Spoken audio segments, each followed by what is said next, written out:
Hi, my name's Mike, and today I'm going to show you a relatively inexpensive way to dress up your boring old fireplace. Hey, if today's your first time here, don't forget to hit the subscribe button below so you don't miss anything.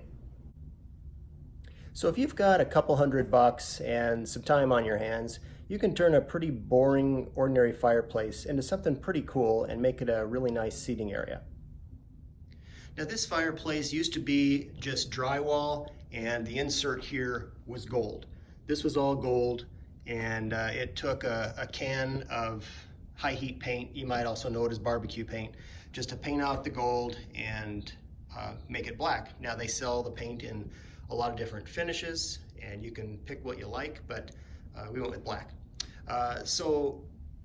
This tile we used here is a slate tile. It comes in a mesh sheet and we matched the flooring to go with it, and we painted the drywall, which was originally a cream color, to kind of a grayish green to kind of pull everything all together. And it really screamed 1980s before we started doing all this stuff, but it came together really nice. And this particular fireplace separates the master bedroom from the master bathroom, and we carried the slate all the way through the showers and the backsplashes on the sinks, and came out really nice. I really don't like the log set that's in it. It's cheap, it's garbage. I may end up replacing that along the way, but you can see in this slate tile, it's got some shiny accents here, and these are really just glass. They cut great with a tile saw.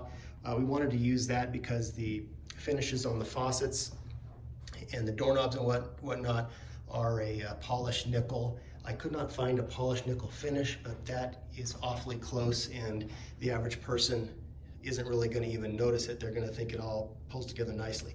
Now this molding here, this is a brushed nickel, and this goes together really nice, and it's perfect for this application because you do not have to make mitered cuts on the tile. This is simply a 90-degree cut on either side.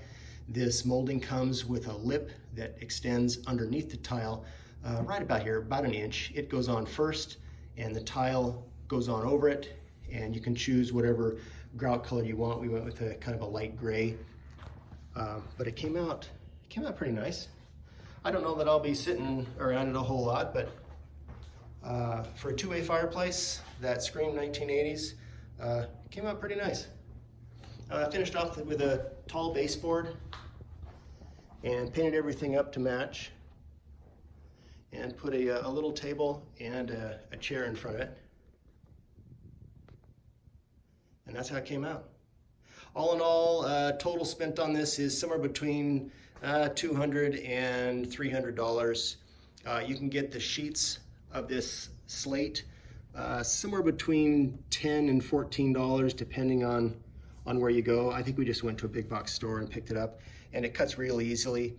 And you don't need much, at least on this one, because you can see these skinny little pieces. I could use one sheet and pretty much do the entire length of one side. But you can get a utility knife and just score in between here for what you need, and it comes right off. But it came out pretty sharp. Well, I hope you like my fireplace. If you have any questions or new ideas, just comment below, and don't forget to hit the subscribe button. We'll see you next time.